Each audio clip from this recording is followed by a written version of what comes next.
Isang mapayapa at ordinaryong barangay ang San Vicente. Ngunit kung tatanungin ng mga tao rito, pambihira kung paanong kinalakhan na nila ang mga ahas. At sa mga bukirin, madalas daw nilang nakakatoo sa mga kobra. Ano po ginagawa niya pag nakakahuli kayo? May napatay. Napatay ka. Kagating ka yan eh. Dahil ang king cobra ang pinakakinatatakutang ahas sa lugar, gusto namin itong mapag-aralan at kilalanin.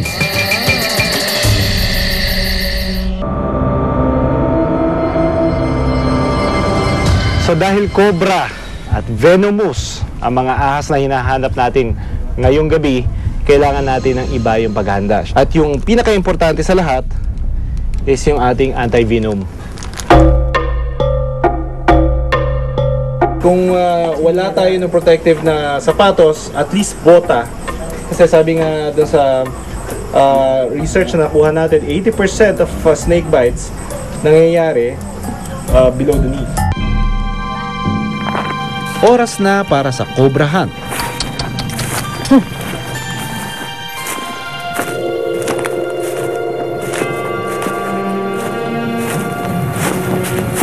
Nung na-discover namin na may king cobra sa lugar, pati si Ronel natakot na rin kasi sinasabi niya, medyo nininervous ako eh, and he even said that. Kasi dito yung mga kawayan na to, posible na dito yung king cobra. And it was a small trail, maputek na madulas. So kung habulin kami at harapin kami ng isang king cobra, hindi ko alam kung saan tatakbo. Dahil sila ay ilang at hindi sanay sa tao, delikado pa rin ang makaharap sila.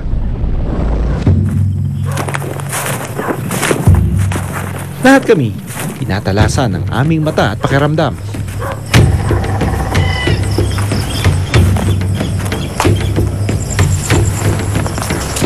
Ay, eto. Hindi, eto yung nilagyan nila ng net. Sa kung saan bahay din ng cobra.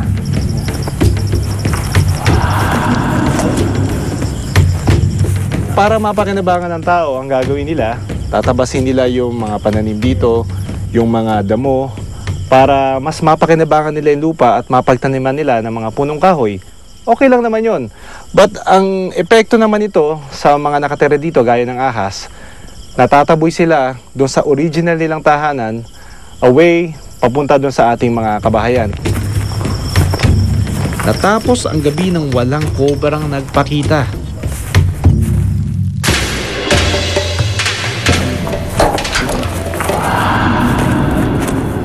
Kaya ito yung bahay na sinasabing pinamumugaran daw ng mga cobra.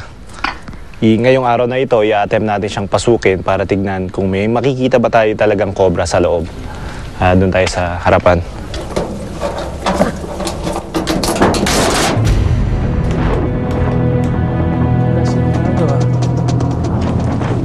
Tignan natin. Meron sa gilid-gilid. See that vibe na parang, dyan, yung bahay. Ito yung bahay na delikado. Yung parang ganun. Dangerous yung place na yan. Tapos yung mga tao sa paligid namin, dyan nagtatago yung mga cobra. Dyan lumalabas, dyan sila naglulungga. May nakita akong maliit. Ibig sabihin, nanganganak siya dyan sa loob na yan.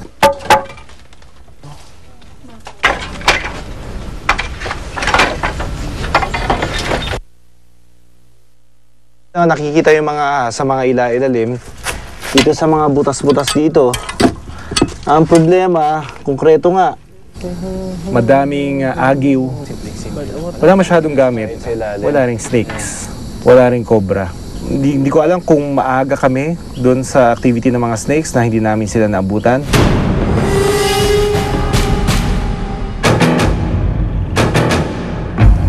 Sa kabilang panig ng barangay naman, may cobra raw na muling namataan.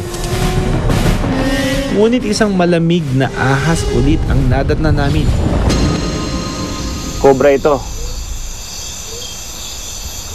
Nakita nila kahapon, and then pinatay din nila right away, then pinaano dito sa kanal.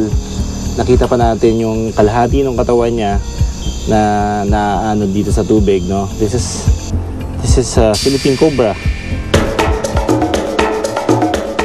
sa isang lugar kung saan may napakataas na bilang ng snake biodiversity o iba't ibang uri ng ahas, tila hindi pa maayos ang relasyon ng mga tao at ahas sa isa't isa.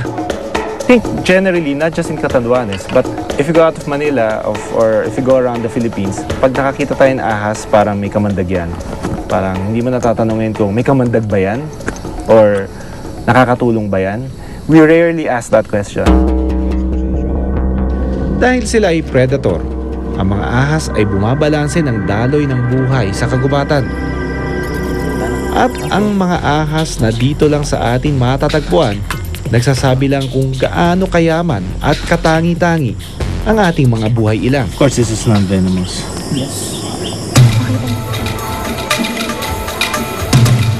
Madami daw pong iba't ibang klase ng ahas na pwedeng makita dito sa inyo. Napagpasya naming magbigay ng kaunting impormasyon sa mga tao rito patungkol sa mga ahas sa kanilang lugar. Ito po ang tawag dito is yung king cobra. Ang king cobra ang hari ng lahat ng mga ahas. Sa ganitong paraan, umaasa kaming mas nakilala ng mga residente ang matagal na nilang kabarangay, ang mga ahas. Ngayon pa lang nakaranas ang barangay San Vicente na ganyan uri ng lecture na hindi naman pala lahat na ahas ay may kamandag. Tapos na yung expedition namin dito sa Catanduanes, pero di pa dito nagtatapos ang aming misyon dahil pabalik ng Maynila, dala namin ng isa pang bagong species na idadagdag namin sa 21 species na nakuha namin dito.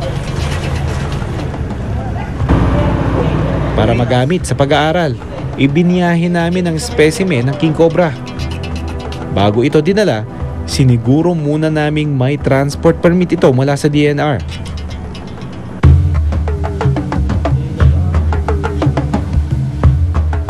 Dagdag ito sa pagtatala na ginawa ng National Museum sa presensya ng bawat hayop sa isang lugar. In Asia alone, in terms of species diversity and endemism, Philippines would definitely be on the topmost rank. Siguro the Philippines would be on the top rank. Siguro mga nasa top 5 tayo in Asia. Sa 13 araw namin sa Virac, 10 ahas ang aming nakasalumuha. Ngunit kung iisipin, hindi lang mga ahas ang aming nadiskubre at natagpuan, kundi isang lugar na bagamat maliit at tago, ay punong-puno pala ng buhay ilang, nasamot-sari at puno ng kulay. Kung nakakita kami ng ganito karaming ahas, naisip ko, ano pa kaya ang ibang nakatago rito? Isang maliit na piraso lang ng ating bansa ang Catanduanes, pero hitik na sa buhay. Paano pa kaya ang buong bansa? Hanggang sa susunod na ekspedisyon, ako si Doc Ferceresio, Port to be Wild.